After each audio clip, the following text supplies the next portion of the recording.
Welcome, everybody. I'm Geraldo Rivera. Up front today, the untold story of a huge and deadly explosion right outside San Francisco. This World War II disaster claimed hundreds of innocent lives, but when the smoke cleared, the second part of the tragedy began. The cause, probably our own worst enemy, racism. And 47 years later, this miscarriage of justice is still waiting to be corrected. Here's our Gail Anderson. Geraldo, I'm at the Concord Naval Weapons Station outside of San Francisco. During World War II, this was called Port Chicago. It was the scene of the worst homefront disaster of the war. All that remains of the original port are the pilings and the monument you see behind me, a tribute to the men who died here. But what endures are the painful memories of the sailors who survived this disaster, many of whom still stand convicted of the largest mutiny in naval history. I was just desirous of fulfilling my obligations to my country. I had wanted to fight, of course. That's what I wanted to do, and at the places where I served was far away from any fighting. It was the summer of 1944, and America was at war. Helping to fight the Japanese were the sailors stationed at Port Chicago, the busiest ammunition depot on the West Coast. They worked around the clock, loading bombs, depth charges, and torpedoes onto the Liberty ships, waging the battle for the Pacific. The Navy was still segregated, and all the officers at Port Chicago were white. All the sailors loading the deadly ammunition were black. Among them, Joe Small, Robert Routh, and Freddie Meeks. I was told by my superior officers that it was impossible for the ammunition to explode. There was no training or even attempt to edify the personnel as to the danger involved in handling ammunition.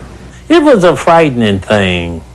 See, people don't know what's it like if you down in the hold of a ship and here come these bombs coming down the runway. The guys let them down, and sometimes they let them down too fast. Adding to the danger of handling live ammunition was the practice of white officers pitting one black division against the other. I heard them bet. You want to make $50? I bet you my boys will put on more ammunition than your boys. The Coast Guard inspectors noticed that there were unsafe procedures being followed by the Navy, and they so advised the Navy. Apparently, the Navy paid no attention to what the Coast Guard warned them about. On the night of July 17, 1944, two boats, the E.A. Bryan and the Quinault Victory, moored side by side, were being loaded with ammunition. 3.5 million pounds of explosives were on the boats and nearby pier. Joe Small and Robert Routh had just completed their shifts and were preparing for bed. At 10:19 that night, I was on the top bunk, and the first explosion happened. 7 seconds later, another explosion. Boom! The skies were lit up as the biggest and brightest 4th of July type of explosion you'd ever seen. And the most destructive. What remained when the smoke cleared was the worst homefront disaster of the entire war. The 1,200-foot-long wooden pier and loading dock were reduced to splinters. The two boats turned into twisted hulks of steel. And the human cost of the tragedy was even worse. 320 men were killed instantly. 202 of them were black. Most of those injured were also black. The humongous explosion came, and obviously I raised up and looked to the left. And I guess that's the thing that brought about the injuries to my eyes, flying glass. I've now have two plastic eyes. The cause of the disaster was never officially established. However, now it can be told, for the first time on national television, that the Coast Guard covered up the unsafe working conditions that may have contributed to the tragedy. After the explosion, the word went around that the Coast Guard had warned the Navy about these ammunition loading procedures as being unsafe. We were told not to say anything about it to anybody because the Coast Guard did not want to embarrass the Navy. As for the Port Chicago sailors who survived the disaster, the suffering and fear were just beginning. We had to stand watch. They had these warehouses where they had the men, the bodies. You never saw nothing like it. Some no heads, some of them blowed in two. No arm, no legs. You couldn't tell who was who. I had made up my mind that I would rather die than go back to handling ammunition and living under the fear that an explosion might come at any time. I did not want to go back to those ships under those unsafe conditions. Joe Small and Freddie Meeks were not alone. 256 other black sailors were also reluctant to return to work.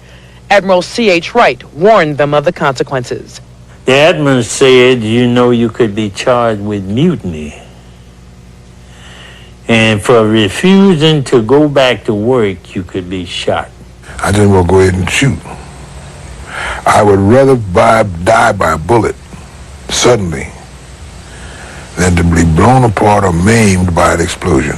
I feel exactly the same way as those men did. I wouldn't have done anything different. I would simply have refused to load one single bit of ammunition. But the Navy was not so understanding. 50 men, all of them black, were charged with mutiny. The trial was held in a converted Marine barracks here on Treasure Island, across the bay from San Francisco. It was the first mutiny trial of World War II and the largest mass trial in the history of the Navy.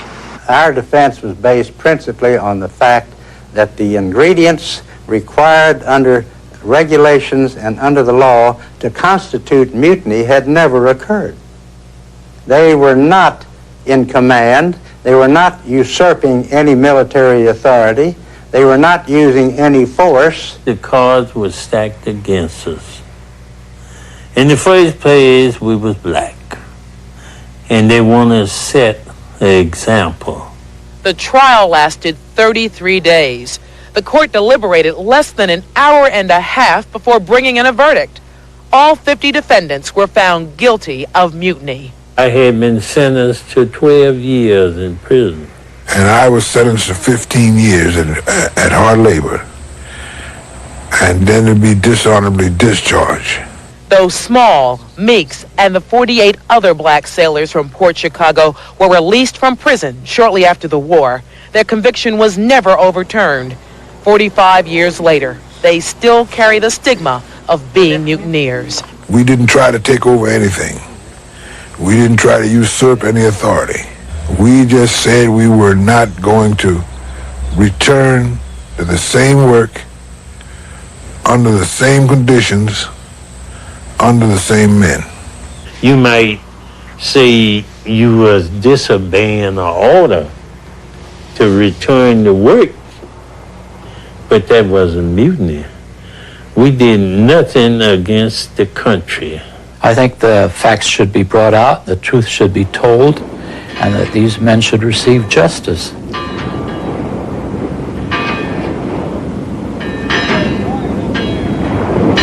That's a terrific and infuriating report. What are the odds that the survivors will receive justice?